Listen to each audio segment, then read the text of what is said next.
D'une île qui n'existe en réalité pas à une ancienne ville sous la mer, voici les 15 îles les plus mystérieuses de la Terre. Numéro 15. Une mine de diamants gelés. Très haut, dans les territoires du Nord-Ouest, au Canada, se trouve une mystérieuse et sinistre excavation de diamants connue sous le nom de mine Diabik. Située sur l'île Lactagra, à seulement 220 km du cercle polaire arctique, elle possède 2 énormes puits miniers en forme de cône et une piste d'atterrissage capable d'accueillir les plus grands avions du monde. Le complexe dispose également d'installations de traitement, de centrales électriques et de chaudières, d'un atelier de maintenance, de bâtiments administratifs et de logements pour les travailleurs. Bien qu'elle soit une partie importante de l'économie locale, employant environ 1000 travailleurs et produisant annuellement 1400 diamants, soit 7 millions de carats, elle appartient au controversé groupe minier Rio Tinto. Plus j'en apprends à ce sujet, plus elle me semble être l'une de ces grandes corporations qui ne considèrent rien comme sacré et qui ne reculeront devant rien pour atteindre leurs objectifs. Rio Tinto a été impliqué dans une conspiration en Guinée, a fait face à des accusations de fraude au Mozambique et son directeur a été accusé de conspiration en vue de commettre une fraude au Royaume-Uni. Avant de continuer avec cette vidéo, appuie sur le bouton d'abonnement et sur la cloche de notification tout de suite. Il y a à peine quelques années, Rio Tinto a détruit un abri rocheux aborigène vieux de 46 000 ans pour agrandir ses mines de fer. Les mines de Diavik restent l'une de leurs opérations les plus lucratives, et ils ont même extrait un diamant jaune de 552 carats, le plus grand jamais trouvé en Amérique du Nord. Numéro 14. Puerto Rico. Imaginez la plus grande ville dans un lac sur une île dans un lac sur une île du monde, et si cela ne suffisait pas à être intéressant, elle est située sur un volcan. Oui, le cratère du volcan s'est rempli d'eau, créant un lac. Pour voir cette merveille de l'ingénierie de la nature, il faut se rendre aux Philippines, plus précisément sur l'île de Luzon. Quand vous arriverez là-bas, dirigez-vous vers le lac Taal, vous verrez une île qui est en réalité le volcan Taal. Dans son cratère, il y a un autre lac et il abrite une petite île de moins d'un acre. Les experts pensent que cette île est un vestige de l'ancien sol du cratère et s'appelle Vulcanpoint. On pense que cette île s'est formée lors d'une éruption en 1911, lorsqu'environ 1300 personnes sont mortes à cause des cendres qui ont recouvert l'île. Mais regardez, le volcan est toujours actif. N'est-ce pas étrange? Je veux dire, il y a un lac dedans. Comment peut-il être actif? Eh bien, oui. En 2020, il y a eu une autre éruption. Les différents villages situés sur l'île principale ont été évacués. La plupart des images que vous voyez ont été filmées avant l'éruption. Et si vous filmez les collines? Pour le reste, d'un verre luxuriant, avec une caméra thermique infrarouge, vous verrez qu'il déborde de chaleur. Ainsi, après l'éruption de 2020, le lac principal du cratère s'est asséché et a disparu. Mais heureusement, il s'est rempli peu après. On dirait un super endroit à ajouter à la liste des choses à faire avant de mourir. Vous êtes d'accord?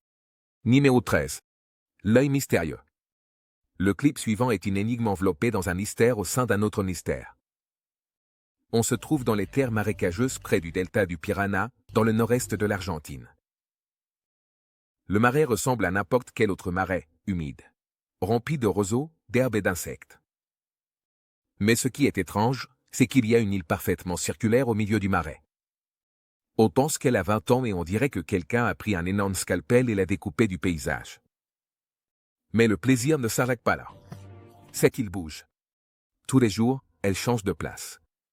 Comme si une force invisible la déplaçait. L'île a été découverte par le réalisateur de films d'horreur, Sergio Nespille, qui cherchait des lieux pour un nouveau film d'horreur paranormale.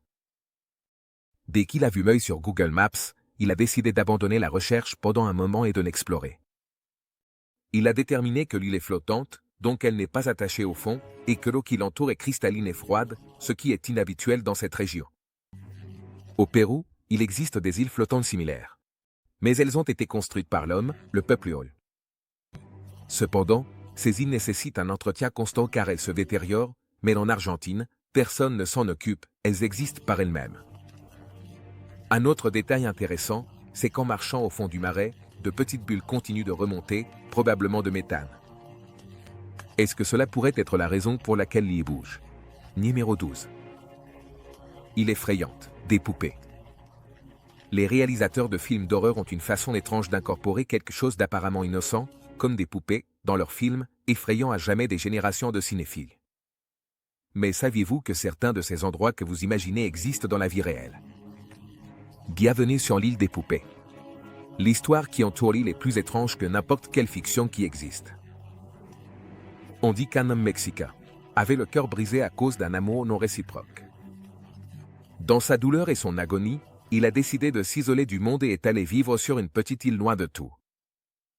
Il s'est vautré dans sa peine jusqu'à ce qu'un jour, il voit une jeune fille en train de se noyer dans l'eau. Il s'est jeté à l'eau et a essayé de la sauver, mais il n'a pas pu. Un jour après, il a trouvé une poupée flottant dans l'eau et l'a accrochée à un arbre en mémoire de la fille. Cependant, depuis le jour où la fille s'est noyée, il n'arrêtait pas d'entendre des bruits étranges venant de l'extérieur, comme des grattements, des bourdonnements et des voix étranges. Donc, selon la culture mexicaine, il a pensé qu'il devait faire une offrande pour apaiser l'esprit de la fille qui s'était noyée. Alors il a continué à apporter poupée après poupée et très vite, toute l'île était décorée de poupées de toutes les formes et tailles. Finalement, l'homme s'est noyé au même endroit que la fille. Son île est devenue si célèbre que de nombreuses îles de poupées factices ont vu le jour à travers le pays.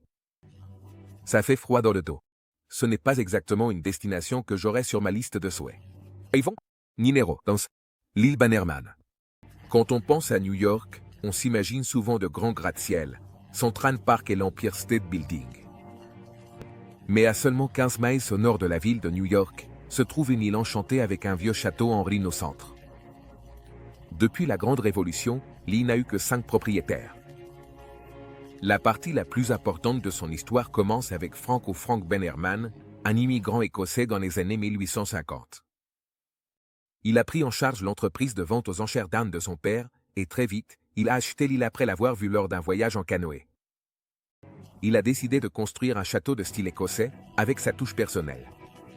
Et c'est ce qu'il a fait. En réalité, il avait besoin d'un endroit sûr pour stocker toute la munition qu'il vendait. Il a également construit une luxueuse résidence d'été au sommet de l'île.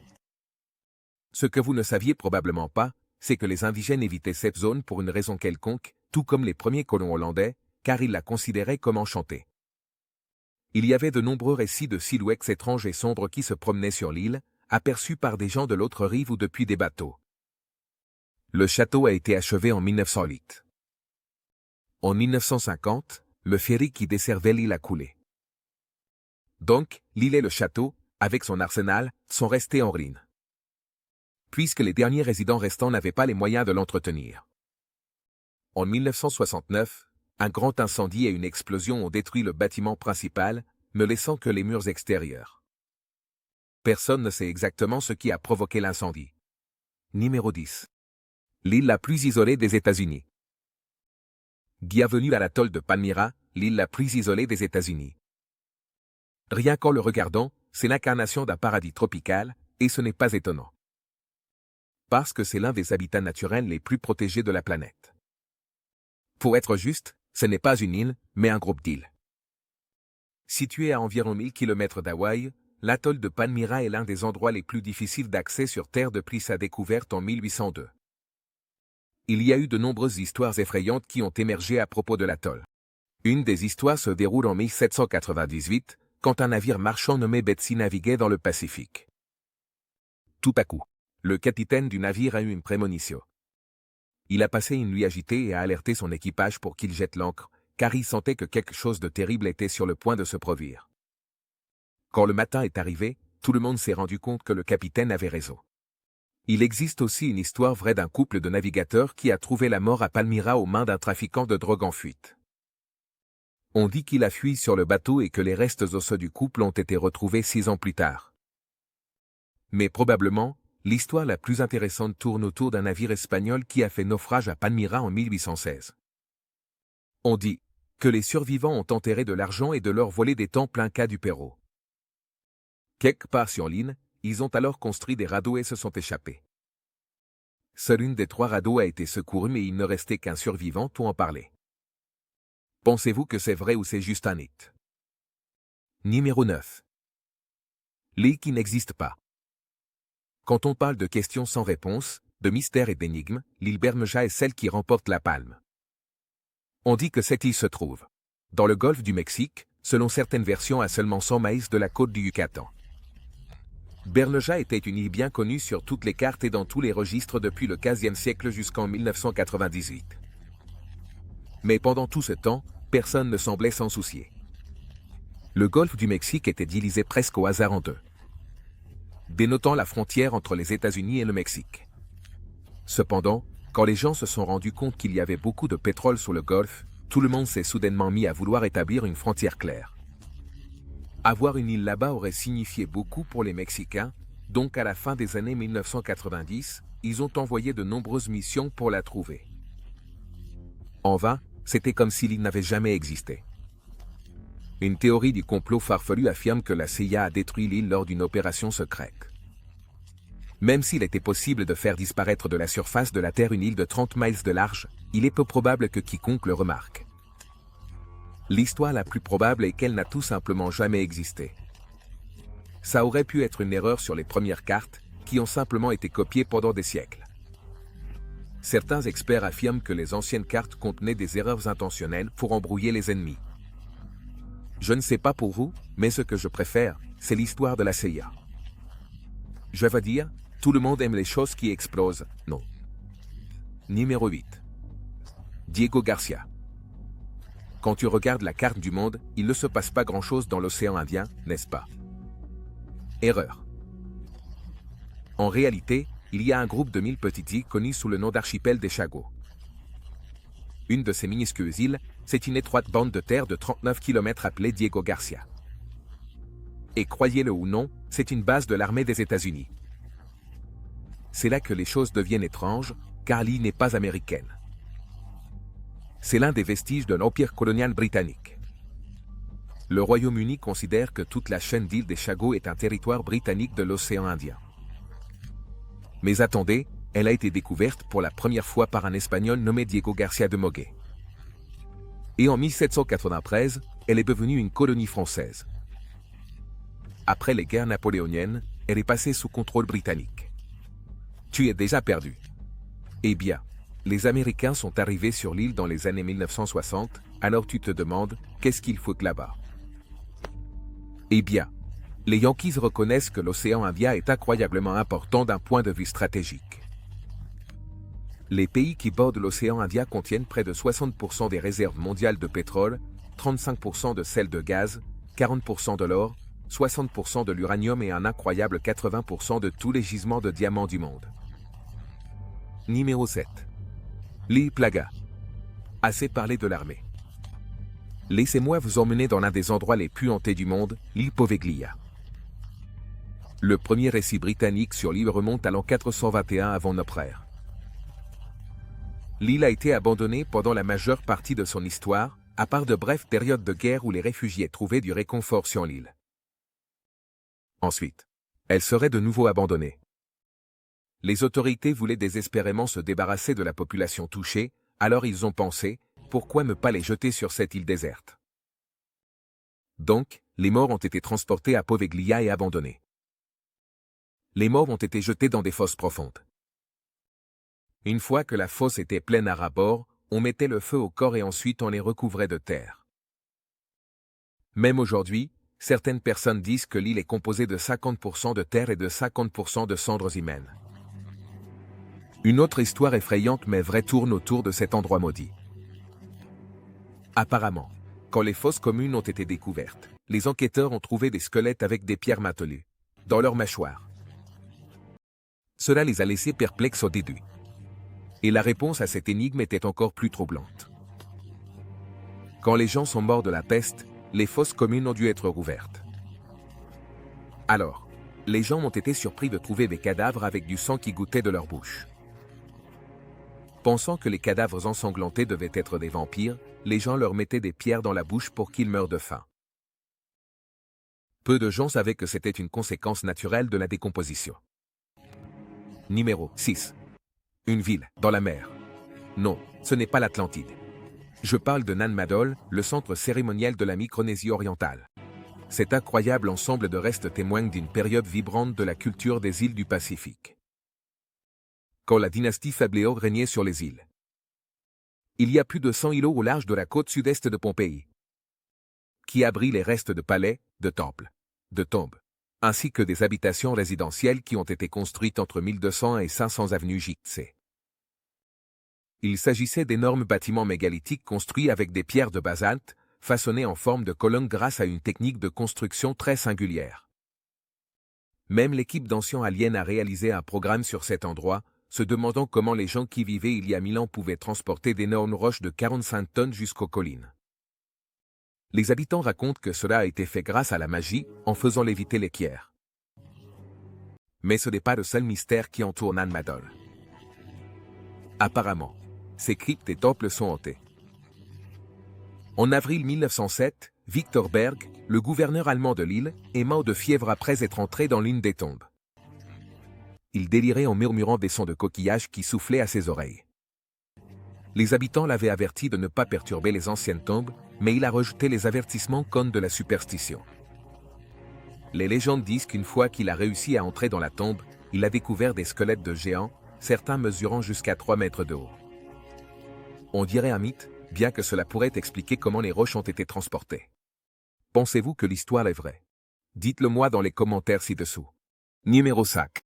Les légendes de l'île Partridge. À l'entrée du port de St. John, au Nouveau-Brunswick, Canada, se trouve une petite île imprégnée de mystère. Ce morceau de terre de 24 acres est relié à la terre ferme par un ancien brise-lames en pierre, mais personne ne sait qui l'a construit. Les natifs parlaient d'un dieu héros nommé Glooskap, qui aurait détruit un barrage aux chutes Reversing en utilisant son gourda. La rivière a alors emporté les débris et a créé le brise-lames. Les experts affirment que l'île a 300 millions d'années. Elle a été découverte par les Européens au XVIe siècle, et après la ville de St. John, l'île s'est révélée être un important point d'observation stratégique.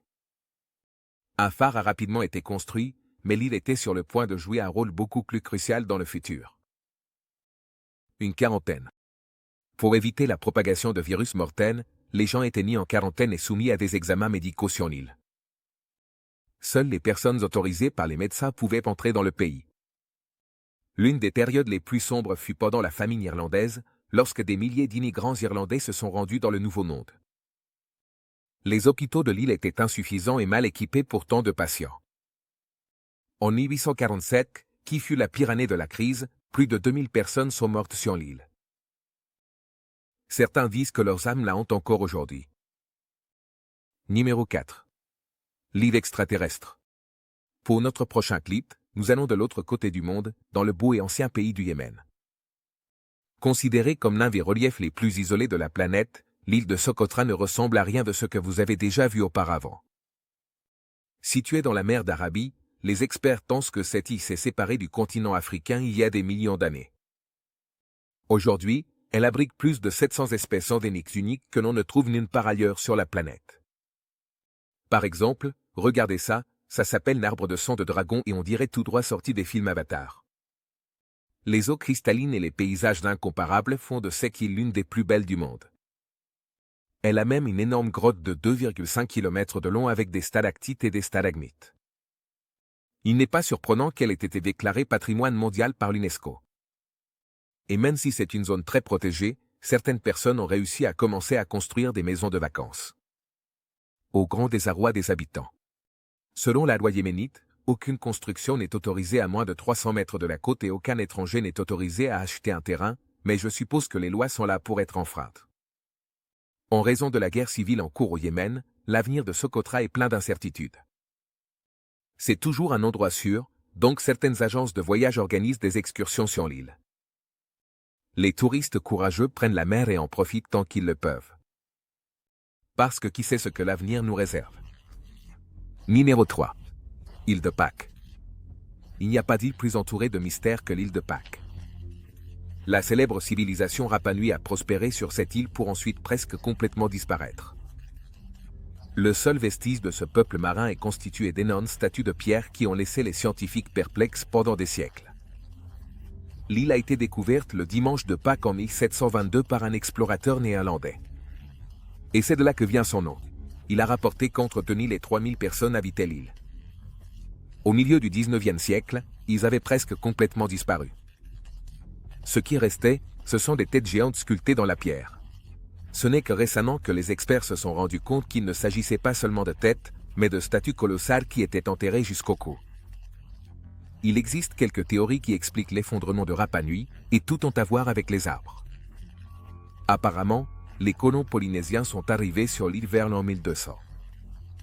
À cette époque, des millions d'arbres ornaient l'île, et ça devait être un véritable paradis, puisque la population augmentait. À chaque fois, il fallait abattre de plus en plus d'arbres sans leur donner la chance de repousser. Certains disent que c'est cette agriculture de déforestation qui a détruit tous les arbres, et une autre théorie avance qu'il s'agissait d'une invasion de rats. Au bout d'un certain temps, il n'y avait plus d'arbres. La Rapa Nui dépendait de l'agriculture en mer sans arbres. Les pluies érodaient la couche supérieure du sol, le rendant stérile et il n'y avait plus moyen de construire d'autres pirogues. Lentement mais sûrement, la population s'est flétrie et a disparu. Numéro 2. L'île du Dragon. Je n'oublierai jamais la scène de Jurassic Park 3 où le gamin fait du parapente et finit sur l'île Sauna. L'île des dragons. C'est l'île où ils élevaient des dinosaures pour Jurassic Park. Eh bien, le plus proche de ça est probablement l'île de Komodo, le foyer du redoutable et horrible dragon de Komodo. La règle tacite ici est que si vous entendez des bruits étranges dans les broussailles, n'allez pas les vérifier. Il se peut que je ne revienne pas vivant. Avec près de 3 mètres de long et un poids allant jusqu'à 140 kg, le dragon de Komodo est l'un des prédateurs les plus redoutés qui habitent cette île indonésienne. Ce n'est pas seulement qu'il soit le plus grand lézard vivant de la planète, ni qu'il ressemble à un vrai dinosaure. Ce qui est le plus terrifiant chez ce dragon, c'est sa façon de chasser. Les dragons de Komodo ont tellement de bactéries dans leur salive que c'est presque comme un poison. Ils mangent des cerfs, des sangliers, des singes, des oiseaux, des chèvres. Ils mènent des chevaux sauvages et des buffles d'eau. Et comment peuvent-ils abattre des proies aussi énormes? Tout d'abord, ils peuvent sentir le sang à presque 10 km de distance et peuvent courir par à coup à une vitesse allant jusqu'à 20 km/h. Mais normalement, ils s'approchent furtivement de leur victime et la mordent avec leurs dents de requin. Ensuite, ils se contentent d'utiliser leur odorat extraordinaire pour traquer leur victime. Pendant ce temps, le pauvre animal se poisonne le sang et meurt. Ensuite, ils se le mangent. Ce n'est pas la façon la plus jolie de mourir. Numéro 1. L'île des serpents. Vous pensiez que les dragons de Komodo faisaient peur. Attends de voir cet endroit. C'est une île de l'océan Atlantique, en face de la côte du Brésil. Elle a un climat tempéré et elle est plutôt petite. Mais ce qui lui manque en taille, il le compense en nombre. C'est-à-dire, en nombre de serpents. Certaines estimations disent qu'il y a un serpent par mètre carré. Personne n'y a vécu depuis 1909. Et le gouvernement brésilien a même interdit aux gens d'y aller, sauf aux militaires qui ont la malheureuse tâche de maintenir le phare. Mais, comment cet endroit sinistre est-il apparu? Eh bien, selon les experts, il y a bien longtemps, c'est qu'il était relié au continent. En montant le niveau de la mer, elle s'est retrouvée entourée par l'océan et les serpents qui s'y trouvaient ont été piégés. Ils ont dû s'adapter à cette nouvelle vie et se nourrir principalement d'oiseaux, si bien que certains d'entre eux ont évolué en de nouvelles espèces, comme la vipère lancéolée dorée, qui a appris à grimper aux arbres et à augmenter considérablement la puissance de son venin. Aujourd'hui, c'est l'un des serpents les plus mortels au monde, capable de tuer un humain en seulement 1 heure si la morsure n'est pas traitée. Cependant, il y a une autre théorie qui dit que des pirates ont amené les serpents sur l'île pour protéger leurs trésors. Et je n'arrive pas à me décider laquelle des deux théories je préfère. Qu'en pensez-vous? Est-ce simplement une question d'évolution ou les pirates ont-ils quelque chose à voir avec cela? Dites-le moi dans les commentaires ci-dessous. À la prochaine.